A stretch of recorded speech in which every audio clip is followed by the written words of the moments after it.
Bonsoir à toutes et à tous, soyez les bienvenus pour cette nouvelle e-conférence que vous propose la MAF. On est ensemble en direct pendant 45 minutes pour parler de vous, de votre patrimoine, de vos besoins, de vos objectifs qui évidemment évoluent en fonction de l'avancée de la vie. On va voir comment justement, en fonction de l'âge, comment se constitue un patrimoine, le diversifier et puis se préparer enfin à la diminution des revenus au moment de la retraite. Plein de questions évidemment à poser à nos experts, questions que vous pourrez également poser tout à l'heure puisque vous avez une interface juste à côté de la vidéo qui vous permet déjà de poser votre question. On a déjà reçu pas mal et on y répondra bien sûr tout à l'heure pendant 15 minutes. On va d'abord échanger pendant une trentaine de minutes avec nos experts que je vous présente maintenant. Siem Bourras, bonjour Siem. Bonjour. Ingénieur en patrimoine. Candilène Lomaillé, bonjour Candilène. Bonjour Stéphane. Responsable du pôle ingénierie patrimoniale. Et puis Mickaël Baudet, bonjour Mickaël. Bonsoir Stéphane. Responsable de la zone nord des conseillers financiers MAF. On va commencer tout de suite, Candilène, avec vous, parce qu'il n'est pas inutile de rappeler que vous évoluez quand même dans un secteur extrêmement réglementé, que les conseillers sont soumis à des obligations, notamment le devoir de conseil, c'est le cœur de leur métier. Vous pouvez nous en dire plus d'ailleurs sur cette réglementation, on ne va pas y revenir longtemps, mais quelques éléments. Alors effectivement, on parle du devoir de conseil, on y reviendra au cours de la e-conférence, mais plus particulièrement la réglementation. Beaucoup de professions sont soumises à une réglementation et les compagnies d'assurance, comme vous venez de le préciser, y sont soumises aussi. Notre code des assurances, notre recommandation, notre organe de tutelle, les textes législatifs français, européens, n'ont qu'un but, celui de protéger le consommateur. Et donc, lorsque nos conseillers financiers MAF proposent une solution à nos sociétaires, ils doivent le faire en fonction de cette réglementation, bien entendu, mais surtout en fonction de leurs besoins. Ça, c'est le cœur du sujet. Ça, c'est exactement le cœur du sujet aujourd'hui. D'ailleurs, en matière de gestion de patrimoine, nous, c'est la manière dont on fonctionne. C'est-à-dire qu'après avoir fait un audit de la situation personnelle de la personne, de son patrimoine, de ses projets, l'analyse patrimoniale va mettre en exergue un certain nombre de besoins et nos solutions sont là pour répondre à ces besoins. Vous faites quelle distinction entre le besoin et le projet? Alors c'est vrai que la frontière est un petit peu ténue entre les deux définitions. Je vais l'illustrer, ça sera peut-être plus simple. Si j'ai pour projet d'acquérir une résidence principale, mon premier besoin, ça va être son financement. Chercher un emprunt, la manière de le financer.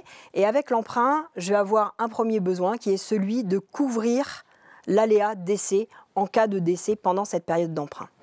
Une autre illustration, je souhaite partir à la retraite à l'étranger, mes enfants sont installés à l'étranger. En Colombie par exemple. En Colombie par exemple, exactement, et ça c'est super chouette. Eh bien je sais pertinemment que je vais avoir une baisse de revenus. Eh bien mon premier besoin, c'est effectivement couvrir cette perte de revenus et trouver la solution pour y remédier. Donc finalement, les conseils, ça s'applique suivant les tranches de vie. Et oui, exactement. Là, dans mon illustration, j'ai deux tranches de vie différentes. L'âge est un élément fondateur de notre stratégie. On n'a pas les mêmes besoins en matière de constitution, de patrimoine qu'on a au moment de sa transmission. D'ailleurs, pour ce faire, je vous propose d'illustrer nos propos pendant toute la e-conférence en suivant Jean, un petit personnage fictif. Jean, voilà. Très bien. Alors Jean Siem, il vient d'obtenir son premier CDI. Il a, on va dire, une trentaine d'années. Là, pour lui, tout commence. C'est là que il faut mettre tout en place. C'est finalement à l'entrée dans la vie active que tout commence. Alors, les premiers placements à privilégier restent le livret A, le LDD, car ce sont des liquidités facilement disponibles et sécurisées. Pour préparer un premier achat immobilier, il est important aussi pour Jean de souscrire un PEL ou un CEL, voilà, pour se constituer un apport. Et c'est aussi le moment de prendre date sur un contrat d'assurance vie va être, bien sûr, qui va être alimenté tout au long de sa vie. Donc finalement, il va pouvoir se procurer, mettre en place un petit capital qui pourra alimenter régulièrement. Donc ça, c'est vraiment les placements à privilégier. Pourquoi c'est important de le faire tôt, l'assurance vie? Alors on va le voir par la suite dans le détail, mais finalement, le contrat d'assurance vie, c'est bien de prendre tôt, d'ouvrir tôt, ne serait-ce que pour prendre date, puisqu'il y a une fiscalité qui est plus intéressante, plus avantageuse, dès lors qu'on a 8 ans de détention. Il est aussi important, là, c'est aussi le moment de prendre date pour un contrat d'assurance vie, même pour les enfants, et de l'alimenter assez régulièrement, puisqu'on va voir que l'assurance vie, c'est avant tout un produit d'épargne, une solution qui est plutôt souple, on va y revenir, et l'idée, c'est d'ouvrir un contrat d'assurance vie pour les enfants, prendre date pour, en vue par exemple, de payer les futures études, de l'alimenter de cadeaux, et ça c'est plutôt chouette. Donc voilà, c'est important de souscrire les contrats d'assurance vie assez tôt. Donc 50 € sur l'assurance vie, c'est mieux qu'un pyjamasque en fait. Hein. C'est bien ça, oui. Oui, c'est plus intéressant. Donc là, il y a les conseillers financiers qui accompagnent en fait, c'est ça, dans la constitution de ce patrimoine, oui, en fonction des besoins, objectifs. Alors les conseillers financiers, justement, ils sont là dès cette phase de constitution de patrimoine. Ils vont faire une étude patrimoniale avec vous, ils vous accompagnent dès cette étape. Et en fait, l'objectif, c'est de regarder, de prioriser vos objectifs, vos besoins, et de mettre en place une stratégie patrimoniale. Donc il ne faut pas hésiter à rencontrer son conseiller financier pour justement mettre en place une étude patrimoniale. Bon, alors, une fois que ces placements sont réalisés, Jean, évidemment, il veut avoir sa maison, sa résidence principale et valoriser son patrimoine. Pourquoi c'est mieux d'y penser ?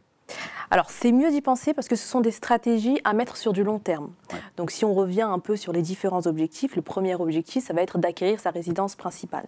Donc, c'est détenir un patrimoine et se constituer un patrimoine, un capital de manière progressive. Ensuite, il y a aussi la possibilité, pour ça, de toute façon, vous allez passer par la banque. Donc, vous allez souscrire assez souvent un crédit immobilier. Donc, aussi au moment de la négociation du crédit, il est important elle va vous demander de souscrire une assurance emprunteur. Il est important de regarder, de faire jouer aussi la concurrence, puisqu'assez souvent, souscrire une assurance emprunteur à l'extérieur vous permettra de faire des économies. D'ailleurs, à la MAF, il y a aussi une assurance emprunteur qui est proposée par la MAF. Donc, il est important de se renseigner, de se rapprocher de son conseiller financier afin de faire le point. Oui, parce qu'il y a des nouveautés réglementaires sur le sujet, Michael. Oui, effectivement, Stéphane, le législateur a fait évoluer récemment la loi pour faciliter les transferts de l'assurance emprunteur. Finalement, aujourd'hui, le marché, pour 80%, est régi par les banques. Cette loi s'appelle la loi Lemoine et concrètement, depuis quelques semaines, à tout moment, vous pouvez changer l'assurance emprunteur de votre prêt en cours. Avant, on était bloqué. On était bloqué aux dates anniversaires du contrat. Aujourd'hui, c'est ouvert absolument tout le temps.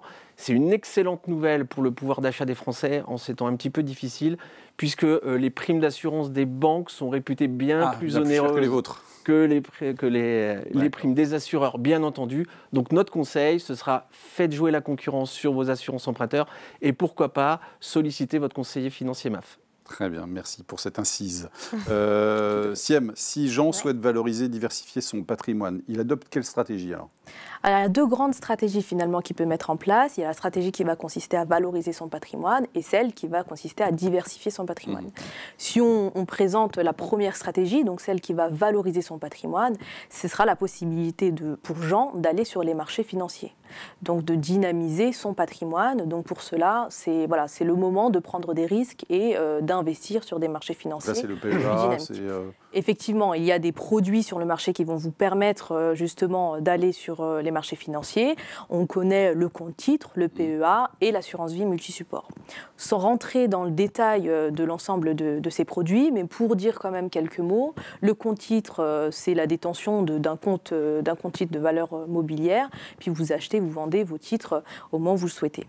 Il y a aussi la possibilité de souscrire un PEA, donc c'est le même principe. Ce sont des valeurs mobilières qui sont constituées dans le PEA. Et vous avez la possibilité de souscrire un contrat d'assurance vie multisupport, donc qui va vous offrir la possibilité de dynamiser votre épargne entre différents supports sur les marchés financiers. Pour cela, pour souscrire sur un contrat d'assurance vie multisupport, comment ça va se passer ? C'est qu'on va définir plusieurs critères. Votre horizon de placement, votre appétence au risque, l'horizon... C'est le profil, hein, si c'est le profil dynamique, offensif. Voilà, c'est le profil d'investisseur qui va être défini. Et ça, c'est plusieurs critères qui vont être analysés par le conseiller financier et qui vont permettre de définir quel investissement, sur quel support, qu'est-ce qui est le mieux adapté à votre situation. Et vous parliez tout à l'heure des 8 ans, alors c'est quoi cet avantage ? Alors justement, plus tôt on aura ouvert un contrat d'assurance vie, on va détenir la durée des 8 ans finalement. Après 8 ans, le contrat il est plus intéressant au moment où on va effectuer des retraits, puisqu'il y a une fiscalité, il y a des abattements. Par exemple, si on détient le contrat d'assurance vie depuis plus de 8 ans, il y a un abattement au moment du retrait. Bien sûr, je vous le rappelle, mais le contrat d'assurance vie, le capital n'est jamais taxé. Ce sont les plus-values qui peuvent être assujetties à une taxation. Et l'administration fiscale a mis en place ces abattements. Il est de 4 600 € pour une personne seule et il est de 9 200 € pour un couple. Donc, si on détient depuis plus de 8 ans, on peut bénéficier de ces abattements. C'est pour ça que je vous disais, la stratégie d'ouvrir un contrat d'assurance vie, ne serait-ce que pour prendre date, c'est très intéressant, puisque là, on va pouvoir profiter de cette fiscalité. Donc, valorisation plutôt sur les produits que vous venez de nous parler et diversification plutôt là, dans ce cas-là, sur l'immobilier. Effectivement, la diversification, elle va vous permettre de détenir des biens immobiliers locatifs, par exemple. Il y a différents objectifs qui peuvent être recherchés: accroître son patrimoine, défiscaliser, obtenir des revenus complémentaires. Voilà, ces différents objectifs où l'investissement dans l'immobilier locatif est intéressant. Donc, il y a aussi la possibilité de détenir des parts de biens immobiliers. C'est notamment le cas au travers des SCPI où on peut accéder à des surfaces de bureaux ou de commerce, etc. Donc ça, ce sont les deux stratégies à mettre en place. On peut valoriser, on peut diversifier. Là encore, il y a aussi l'assurance emprunteur, parce qu'effectivement, lorsqu'on parle de biens immobiliers, il y a un risque en cas de décès prématuré. Pour couvrir la dette en cas de décès, effectivement, là, le contrat de prévoyance emprunteur, il est très important, il a un rôle majeur. Donc c'est juste utile pour couvrir le prêt dans ce cas-là? Alors non. Pas que, non, au contraire. Il a un rôle majeur lorsqu'on a des biens immobiliers locatifs, mais il a un rôle plus large et au contraire, il faut l'utiliser vraiment déjà pour couvrir le quotidien en cas de décès prématuré. C'est pas parce qu'il y a un bien immobilier ou pas, c'est vraiment pour couvrir le quotidien des Français. Donc par exemple, en fait, finalement, tout le monde devrait avoir un contrat de prévoyance, puisque pour couvrir le quotidien en cas de décès, assez souvent, ce qu'on dit, la règle, c'est qu'il faut prévoir 3 années de revenus plus une année de revenus par enfant en charge. C'est une épargne de précaution. C'est une épargne de précaution qu'il faut avoir. Aussi, il faut penser aussi à l'assurance emprunteur, aussi au niveau de la succession, puisque des fois on n'y pense pas, mais c'est un rôle aussi au niveau de la succession, puisque pour couvrir les droits de succession, le conjoint, lui, il est totalement exonéré, on va le voir par la suite, mais les enfants, ils peuvent être assujettis à des droits de succession. Pour couvrir ces droits de succession, l'assurance, le contrat de prévoyance, il a un rôle important, puisque là, il va prendre le relais et prendre en charge les droits de succession, et donc on n'aura pas besoin parfois même de vendre le patrimoine immobilier. Donc, très important. Un complément ? Oui, un petit complément sur les biens professionnels. La MAF fait beaucoup d'artisans et de professionnels. Et effectivement, souvent, leur outil de travail est un actif important de leur patrimoine. Donc ça, il faut le prendre en compte, notamment dans le paiement des droits de succession. Il arrive parfois que les entreprises aient une valorisation importante. Donc ça, les contrats de prévoyance le contrat de prévoyance est une solution justement pour couvrir les droits de succession quand on a un actif professionnel assez important. D'autant si c'est un homme clé dans l'entreprise. Eh oui, d'autant plus si c'est un homme clé dans l'entreprise. Alors l'homme clé, on va le définir très rapidement et je vais l'illustrer. L'homme clé, c'est celui qui a économiquement dans l'entreprise une valeur incontestable. Pas forcément les rênes, il peut avoir un savoir-faire. Illustrons, je suis propriétaire d'un restaurant, mais devant le piano, c'est un chef étoilé. C'est lui l'homme clé de mon restaurant, finalement. Bien sûr. Et donc, s'il venait à disparaître, moi, je peux presque mettre la clé sous le paillasson pour mon restaurant. Donc, l'idée, c'est que mon entreprise souscrive un contrat de prévoyance, assure mon chef, finalement, et que s'il lui arrive quelque chose, il y aura une indemnité qui serait versée à l'entreprise, à mon restaurant, qui me permettrait de retrouver un chef et de faire face à mes obligations. Si moi, je fais la cuisine chez moi, j'ai pas besoin de m'assurer en tant qu'homme clé. Peut-être pas pour une homme clé, mais pour une gaffe, peut-être. C'est ça, exactement. Si Jean, il est médecin d'ailleurs, en tout cas, si cet homme clé dont on parle, imaginons qu'il soit médecin. Alors là, s'il est médecin, médecin, profession libérale plus largement, là, ces types de professions, je pense par exemple aux avocats, aux architectes, aux dentistes, ils sont, eux, soumis à leur profession ne peut être exercée que par un diplôme.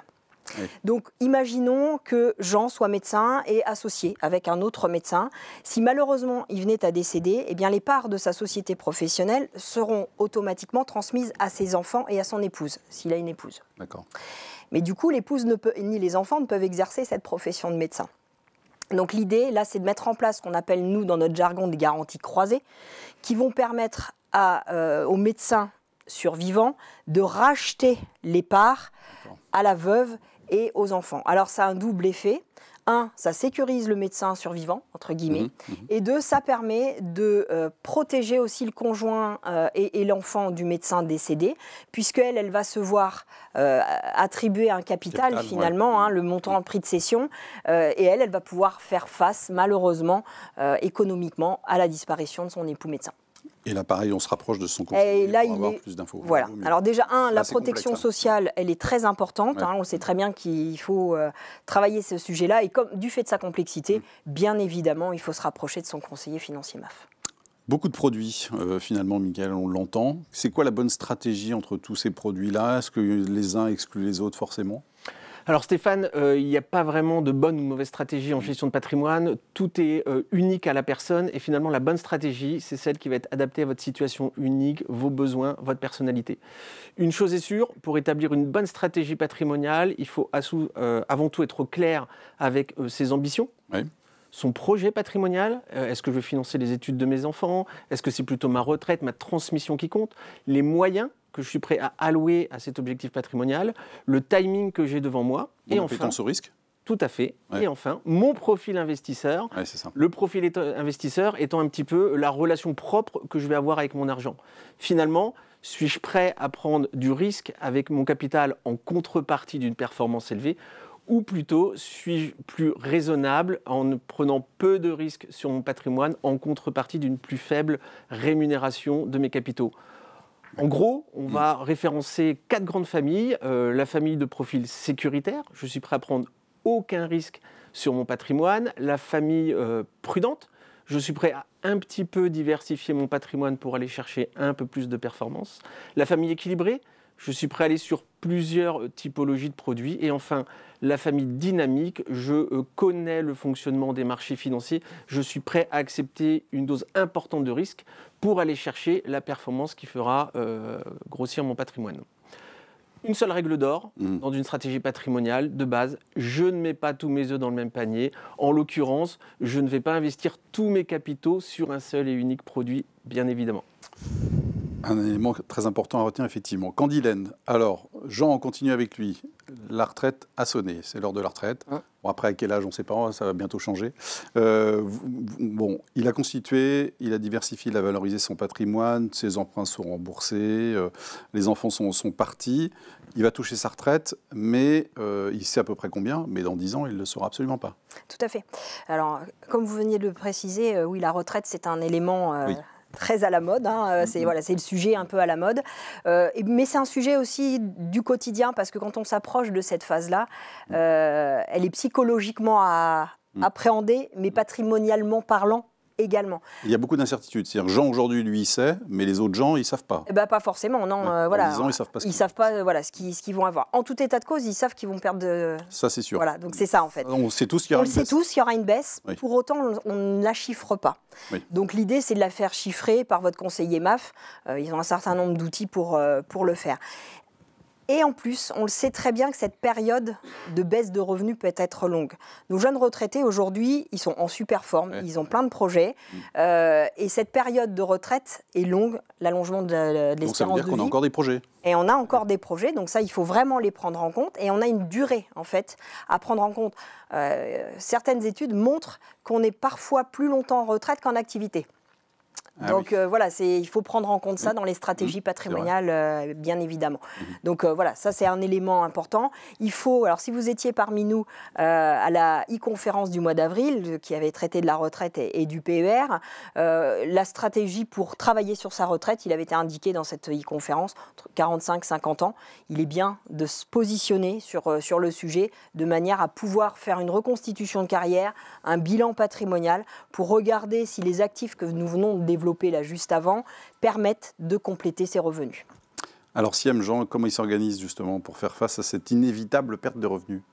Alors, si on reprend un peu les actifs patrimoniaux qu'il a déjà acquis, donc on va s'apercevoir qu'il a déjà acquis une résidence principale, donc un premier bien immobilier, et ça c'est une bonne chose, puisque ce sont des fonds finalement à ne plus décaisser. Bourser, exactement. Voilà. Ouais. Donc ça, c'est une première chose, c'est une première source de revenus en moins à décaisser, même s'il y aura des frais par la suite. En tout cas, il n'y a pas de récurrence de fonds déboursés. Si vous écoutez, il fait aussi de l'investissement locatif. Il a aussi diversifié son patrimoine. Effectivement, s'il a pris en compte nos préconisations. Et donc, c'est d'autant plus une deuxième source de revenus, puisque là, également, il va avoir des revenus complémentaires. Et l'idée, c'est que assez souvent, à l'approche de la retraite, les prêts sont remboursés. Donc ça, c'est très bien. Par contre, ce qui est un peu moins bien dans cette stratégie, c'est qu'à un moment donné, c'est bien de diversifier son patrimoine, et puis à l'approche de la retraite, c'est bien de rendre plus liquide son patrimoine, puisque les biens immobiliers, c'est vrai que c'est aussi des tracas, avec l'âge, les dépenses, puisque là, des fois, on fait face à la recherche d'un locataire solvable, des charges lourdes, par exemple, de ravalement, etc. Enfin, autant de tracas, de dépenses qui fatiguent, et puis qui impacte la finalité, finalement, la rentabilité finale du bien. Donc, ce qui est important de retenir, c'est que finalement, à arriver à un certain âge, il est bien de rendre liquide, et donc ces actifs-là, ils peuvent être arbitrés vers d'autres produits qui vont répondre à de nouveaux objectifs et de nouveaux besoins. Et là, on va vers le couteau suisse. Alors effectivement, c'est finalement Ouais. c'est un très bon finalement un très bon produit qui va réceptionner ses capitaux puisqu'il va répondre à de nombreux avantages. C'est une solution qui est souple puisque là vous allez pouvoir l'alimenter soit par un montant puis le laisser capitaliser, faire des versements programmés ou encore vous avez la possibilité en fonction de vos possibilités justement vous allez effectuer des versements. Ce qui est intéressant c'est que comme on l'a vu, le capital n'est jamais taxé, ce sont uniquement les plus-values qui peuvent être assujetties à une taxation. Et là encore, si on a bien mis en place nos préconisations, on a pris assez tôt, enfin on a ouvert assez tôt un contrat d'assurance vie. Ça fait des revenus complémentaires. Il a plus de 8 ans et on a des revenus complémentaires faiblement fiscalisés à l'impôt sur le revenu. Pour en dire juste deux mots par rapport à la fiscalité justement qui est très intéressante, c'est que en fonction de votre situation, vous allez opter pour une option fiscale. Donc vous avez le choix entre l'imposition sur le revenu ou l'imposition forfaitaire ou unique ou obligatoire. Là encore, la meilleure stratégie, la meilleure préconisation qu'on peut donner, c'est de se rapprocher de son conseiller financier. Lui, il connaît votre situation et il vous renseignera sur la meilleure option fiscale compte tenu de votre situation. Candy-Hélène, l'assurance vie, ce n'est pas le seul produit, on le voit, la plan d'épargne retraite. Oui. On en avait parlé au mois d'avril, mais c'est aussi un des autres produits recommandables. Oui, tout à fait. En fait, le plan épargne retraite, dit le PER, est issu de la loi PAC de 2019. Et nous n'aurions pas été complets dans nos propos si nous n'avions pas évoqué le produit par excellence en matière de retraite. Alors, on ne va pas revenir dans le détail. Moi, je retiendrai trois caractéristiques. La première caractéristique, c'est la portabilité. Alors, c'est un gros mot, mais en fait, l'idée du législateur, c'est que par le passé, on avait plusieurs types de contrats retraite, dédiés à la retraite, le PERP, la loi Madelin, enfin, dédiée au TNS. Le PERCO, le PERCO, etc. Et c'est surtout que le législateur s'est dit que dans une carrière, on avait plusieurs situations. On pouvait être salarié, travailleur non indépendant, redevenir salarié. Et donc là, on avait plusieurs types de contrats. Et là, le législateur s'est dit, je vais tout remettre dans un seul et même contrat. Donc la portabilité, c'est tout bonnement les transferts. Donc dans le PER, on a la possibilité de réceptionner l'ensemble de ces contrats, ce qui d'un point de vue patrimonial est intéressant au niveau du visuel, bien entendu, puisque on sait bien que quand on avance en âge, on n'aime pas avoir plusieurs lignes dans son patrimoine, et bien là, celle-ci a le mérite de tout rationaliser dans une seule même ligne dédiée à la retraite. La deuxième caractéristique, c'est pendant la phase de constitution, c'est-à-dire la phase d'activité, j'ai la possibilité d'avoir des déductions fiscales. C'est intéressant. Sur les versements ? Oui, sur des versements. Ouais. Donc, le législateur a conservé les différents les disponibles, c'est ce qu'on appelle dans notre jargon les disponibles. Je ne vais pas rentrer dans le détail, mais effectivement, c'est possible d'avoir une déduction des revenus imposables. Ce qui est un peu intéressant, justement, comme vous l'évoquiez tout à l'heure, Jean a remboursé l'ensemble de ses emprunts, ses enfants sont partis, donc ipso facto, les revenus vont augmenter et donc les impôts. Donc, du coup, l'idée, c'est d'avoir, à la phase d'une 45-50 ans, la possibilité de diminuer son assiette. Dernière caractéristique, c'est la souplesse du produit. Par le passé, les contrats retraite ne sortaient que sous forme de rente viagère, ce qui n'est plus le cas avec le PER, puisqu'il peut sortir, oui, sous forme de rente viagère, mais il peut, son titulaire a la possibilité au moment de la liquidation de sa retraite, et donc la liquidation... Il y a plusieurs solutions de sortie, en fait. Exactement, de sortir... Dans la forme, en tout cas. Oui, capital, 100%. Ouais. Ou on prend la mise. Ou une fraction, voire un compartiment en rente, l'autre compartiment sous forme de capital. Donc voilà, il est très très souple dans sa sortie au moment de la liquidation. Et on ira même plus loin, puisque les PER proposés par les compagnies d'assurance, et notamment la MAF, peuvent être transmis en cas de décès à une personne désignée. Exactement. Ouais. Mickaël, donc on a bien compris 2 produits. Comment vous conseillez l'un ou l'autre ? Alors oui, tout le sujet, ça va être de savoir entre PER, assurance vie, comment me positionner. Alors comme vous le disiez tout à l'heure, l'assurance vie, c'est vraiment notre couteau suisse en gestion de patrimoine parce qu'elle va parfaitement correspondre à tous les objectifs de vie, que ce soit préparer ma retraite, préparer ma transmission, les études de mes enfants, de la capitalisation. On sait que de par sa souplesse de versement, de retrait, ses avantages fiscaux et toutes ces options d'investissement, l'assurance vie finalement va correspondre à l'entièreté du prisme des épargnants. Dans notre idée, l'assurance vie, comme l'immobilier, il faut vraiment les voir comme les briques fondatrices de la construction d'un patrimoine. Les 2 premières briques à côté desquelles on va pouvoir complémentariser avec d'autres produits, comme le PER, comme les produits bancaires. Et le sommet de la pyramide, c'est le PER ? Le sommet de la pyramide n'est pas forcément le PER, mais c'est plutôt des produits bancaires ou autres pour aller chercher un peu de performance. En tout cas, le sujet, c'est vraiment de se rapprocher d'un conseiller financier pour bâtir cette stratégie autour de votre pyramide avec l'assurance vie, mais également tous les autres produits complémentaires, comme le PER pour le gain fiscal qu'il va vous donner, ou encore l'immobilier pour la rassurance qu'il va également nous donner, et également tous les produits bancaires, même les livrets, qui nous permettent d'avoir de la liquidité disponible à tout moment dans la gestion de notre patrimoine. Très bien. Siem, Jean n'est pas insouciant, il se préoccupe de la question de la transmission et donc évidemment à un certain âge on a envie aussi de protéger les siens financièrement. Donc c'est le moment de se poser aussi la question. Oui, alors dans une phase effectivement de constitution, de valorisation, on l'a vu, le décès c'est un peu un caillou dans la chaussure qu'on peut avoir tout au long de sa vie, mais heureusement que plus jeune on n'y pense pas. Mais c'est vrai qu'à l'approche de la retraite, il y a des questions, les préoccupations du décès pour nos proches, ça va commencer à arriver, on va se poser des questions qui sont légitimes. Par exemple, comment mon conjoint va être protégé, mes enfants, est-ce qu'ils pourront faire face aux droits de succession, comment va se passer ma succession. Toutes ces questions, il est bien de se les poser, au contraire. Et pour cela, vous avez votre conseiller financier qui est présent et qui peut, avec vous proposer une étude patrimoniale. L'objectif, c'est de réaliser un bilan patrimonial qui va vous permettre, dans un premier temps, de chiffrer les droits de succession. Voilà, il faut avoir conscience que dans certains cas, dans certaines situations, il y aura des droits de succession. Et puis, il est là aussi pour prioriser vos objectifs. Est-ce que votre objectif, ça va être de protéger au maximum le conjoint ? Ça va peut-être protéger un enfant handicapé ?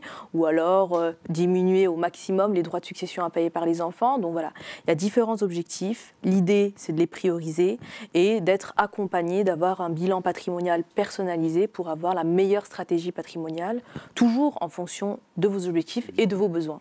Voilà. Il y a quand même des règles à connaître, Candida. Oui, il y a un certain nombre de règles à connaître. Le droit des successions est très orchestré. Extrêmement complexe. Et complexe, mais orchestré. C'est le fameux code civil. Eh bien oui, le premier code, ça va être le code civil. Vous avez toujours avec vous. Ah oui. Ça va, oui, je suis juriste, donc le code civil me suit presque partout. En fait, notre code civil va nous déterminer dans un premier temps qui va être héritier. Ah oui, et ce qu'ils vont recevoir. Et la quote-part qui vont le recevoir. Donc, si je suis conjoint, si je suis enfant, si je suis ascendant, descendant, collatéral, tout ça va être indiqué par le Code civil. Le deuxième code qui vient en complément, c'est le Code général des impôts. Lui, le Code général des impôts va nous dire quelle est l'assiette soumise aux droits de succession. Donc, tel bien peut rentrer ou pas dans l'actif de succession. Ce même code va nous déterminer le montant de l'abattement en lien avec la parenté, en lien de parenté entre mon décujus et mon héritier, et puis, bien évidemment, son tarif. Mais le conjoint, lui, il ne paye rien. Il ne paye rien, alors presque rien, parce que, par exemple, en assurance vie, par exemple, il est redevable des prélèvements sociaux, mais il est exonéré pour la plupart du temps. Conjoint et partenaire de Pacs, si toutefois, le partenaire de Pacs est couché dans un testament, puisque, rappelons-le, il n'est pas héritier obligatoirement s'il n'a pas, s'il n'y a pas de les testament. enfants, non, ils payent. Faut qu'ils payent. Alors eux, les enfants, ouais, ils payent. Non, malheureusement, oui, eux, ils payent. Ouais. Et ils n'ont pas forcément Et ils n'ont pas forcément les liquidités, mais forcément, on a des solutions sur le sujet. Là, on évoque le stock, entre guillemets, le patrimoine, comment il va être transmis. Il faut aussi s'interroger sur les revenus. Quand malheureusement on décède en matière en matière de décès. En matière de décès, quand on décède en matière de décès pendant la retraite, exactement. Eh bien, il faut regarder aussi les revenus qui vont être perçus par notre conjoint survivant et peut-il recevoir la pension de réversion? Comment va-t-il subvenir à ses besoins, comme l'évoquait tout à l'heure? Il y a beaucoup de gens qui l'aperçoivent, cette pension. Un quart à peu près. Un quart, ouais. D'accord. Donc l'anticipation, je dirais, c'est un peu notre mot d'ordre. Et justement, c'est quoi les outils pour permettre cette anticipation, Siam? Alors, il y a différents axes. Déjà, le premier axe, ça va être au travers des donations. Donc, quand on souhaite transmettre de son vivant, et puis là, c'est aussi une stratégie patrimoniale qu'on va adopter, puisque si on réalise des donations de son vivant, on diminue son actif de succession pour la suite. Donc, premier axe, c'est la possibilité de transmettre de son vivant, donc par le biais des donations partage, des dons manuels. Donc c'est pour finalement transmettre à ses enfants, à ses petits-enfants aussi, pour aider les futures générations à entrer dans la vie active ou à transmettre des capitaux pour premier achat immobilier ou autre. Donc ça, c'est le premier axe. Et finalement, c'est aussi la possibilité pour les grands-parents, par exemple, de donner une somme d'argent aux petits-enfants. C'est ça aussi le saut de génération.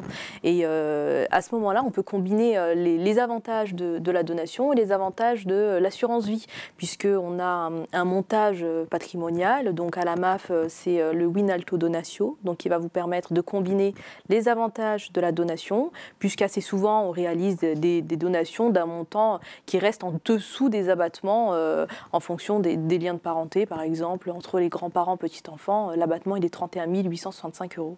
Donc assez souvent on transmet ce capitaux. On investit sur un contrat d'assurance vie, c'est ce que nous permet le montage Donatio Winalto Donatio, et puis on peut même mettre une clause de blocage des fonds, et c'est ça qui est intéressant. Par exemple, jusqu'aux 18 ans, les fonds peuvent être bloqués, jusqu'aux 25 ans, ça va permettre d'avoir un beau capital pour payer les études, pour entrer dans la vie active, etc. Il nous reste peu de temps, il faudrait qu'on prenne vraiment des questions pour nos téléspectateurs, puisqu'il y en a beaucoup qui arrivent. Je les vois arriver. Pour répondre aux besoins de transmission, l'assurance vie aussi, c'est aussi un moyen? Effectivement, l'assurance vie, et plus particulièrement grâce à la clause bénéficiaire de l'assurance vie. Donc là, on va pouvoir transmettre à la personne de son choix. Donc vraiment, la préconisation que je peux donner ici, puisque là, on va assez rapidement, mais là, c'est très important, c'est la rédaction de sa clause bénéficiaire. Voilà, il faut vraiment être accompagné par son conseiller financier MAF pour prendre le temps et l'adapter à sa situation, à chaque fois la mettre à jour. Voilà, l'idée c'est de transmettre un capital, donc vraiment profiter des avantages de l'assurance vie avec une fiscalité d'essai qui est très intéressante. Donc sans rentrer dans le détail de toute la fiscalité, mais il y a quand même quelques chiffres à retenir. Oui, il y a quand même quelques chiffres. Pour vous, finalement, on va s'intéresser à l'âge à laquelle au moment où on va faire les versements, à la date d'ouverture. Mais en tout cas, ce qu'il faut retenir, c'est tous les versements qui ont été faits avant 70 ans. Ils vont permettre aux bénéficiaires d'avoir un capital, d'avoir un abattement de 152 500 € par bénéficiaire sans fiscalité. D'accord. Et au-delà? Donc au-delà, il y a un barème qui va s'appliquer, effectivement. Mais si on a 3 enfants, l'idée c'est si on transmet, on rédige dans sa clause bénéficiaire au profit de ces 3 enfants, on additionne les 152 500 € x 3. Donc on peut transmettre des beaux capitaux au travers de l'assurance vie.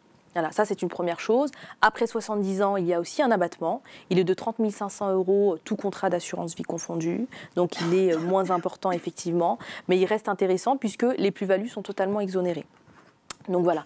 Alimenter, la préconisation, c'est d'alimenter régulièrement son contrat d'assurance vie avant les 70 ans, mais continuer à le faire puisque même après 70 ans, il y a un abattement de 30 500 € et les plus-values sont totalement exonérées.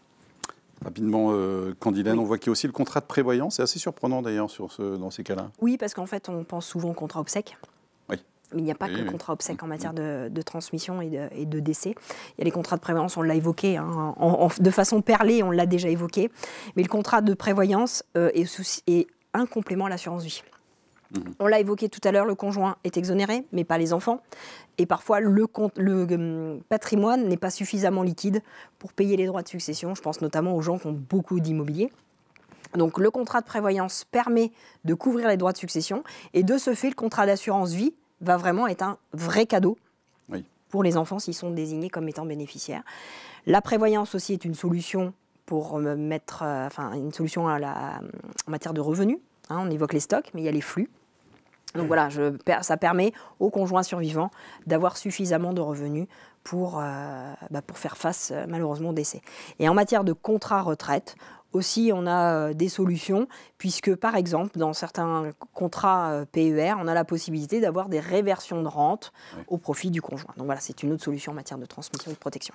Michael, on a bien compris que c'était quand même extrêmement nécessaire d'avoir un conseiller parce que c'est complexe pour qu'ils comprennent les besoins, les projets, etc. Mais ça prend du temps quand même un peu, non? Oui, alors il n'y a pas de durée type pour un entretien patrimonial. Cependant, si vous avez des questions, si vous avez un patrimoine important, on sera souvent sur un ordre d'idée d'un premier entretien entre 1h30 et 2 heures. D'accord. En outre, à l'intérieur de cet entretien, vous pouvez être amené à faire des simulations de retraite, des simulations de fiscalité, de protection sociale avec votre conseiller financier.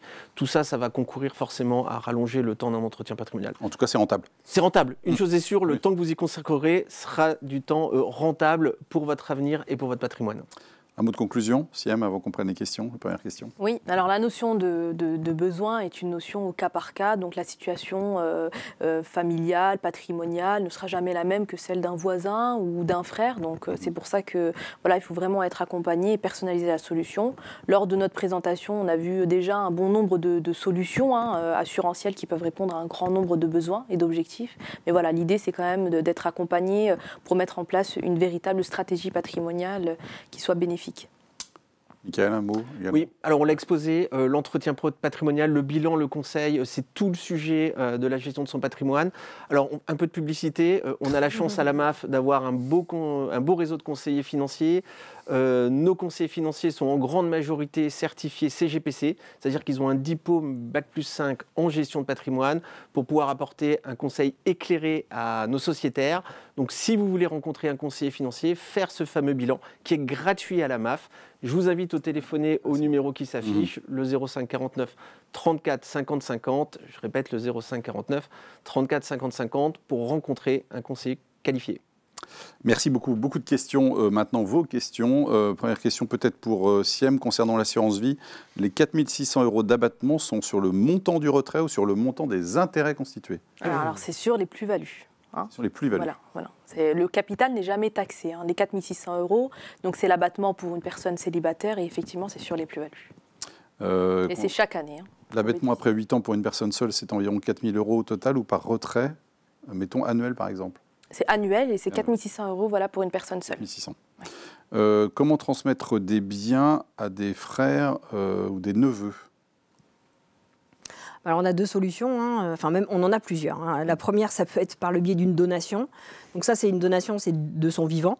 Bon, alors c'est un peu compliqué de se dessaisir pour un frère ou une sœur de son vivant, mais c'est complètement possible. Voilà, avec une fiscalité. Chaque histoire est différente. Chaque histoire est différente, avec une fiscalité bien évidemment. Après, ça peut être au moment du décès. Donc si on a des enfants, n'oublions pas qu'ils sont réservataires. Donc si je veux transmettre à mon frère et ma sœur, faut leur demander avant, quoi, c'est ça? Non, c'est que en fait le code civil, il est très très judicieux. Ce code civil, il protège les enfants. Ils sont ce qu'on appelle dit réservataires. C'est-à-dire que je ne peux pas les déshériter. En revanche, mon frère et ma sœur ou mes neveux et nièces, eux ne sont pas des héritiers réservataires. Donc en fonction du nombre d'enfants, je dois leur réserver une quote-part de mon patrimoine. Et puis j'ai ce qu'on appelle une quotité disponible. Ça, je peux la transmettre à qui je veux. Donc la quotité disponible, je peux la transmettre à mon frère, à mes neveux, par le biais d'un testament. Et puis après, j'ai une autre solution, c'est l'assurance vie.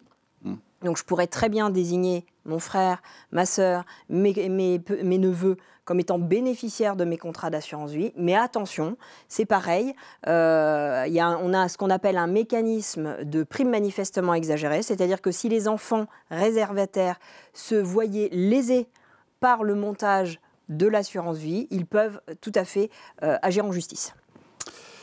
Je souhaiterais des infos sur la transmission au dernier vivant avec 2 enfants et les frais qui y sont associés. Alors c'est la donation entre époux souvent, Ouais. auquel on pense. Alors effectivement, elle reste encore beaucoup d'actualité, cette donation entre époux. Par le passé, le conjoint survivant, c'était le mal-aimé du Code civil, hein, il n'avait quasiment jamais rien. 2006 est venu un petit peu changer la donne. Et donc aujourd'hui, par le passé, la meilleure protection, c'était la donation entre époux. Aujourd'hui, un peu moins, puisque les droits du conjoint survivant ont été revus, notamment en présence d'enfants communs, avec une option 100% d'usufruit qui est statistiquement la solution la plus prise, l'option la plus prise dans le cadre de la donation entre époux. Mais en présence d'enfants non communs, la donation entre époux reste la plus fiable. Alors quant au coût, je ne les ai pas forcément en tête, mais en tous les cas, c'est à peu près moins de 500 € par donation entre époux. Alors n'oublions pas, hein, c'est 2 donations entre époux. Monsieur fait une donation à madame, madame à monsieur, puisque c'est une donation révocable et sans que le donataire, donc l'époux qui en bénéficie, n'en soit informé. D'accord.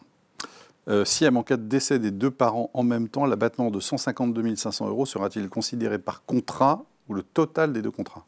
Alors, l'abattement des 152 500 €, c'est par bénéficiaire. C'est par, si monsieur avait désigné ses enfants, monsieur aura un abattement pour chacun de ses enfants de 152 500 €, s'il respecte bien les conditions, hein, au niveau de la date, et s'il a fait avant les 70 ans.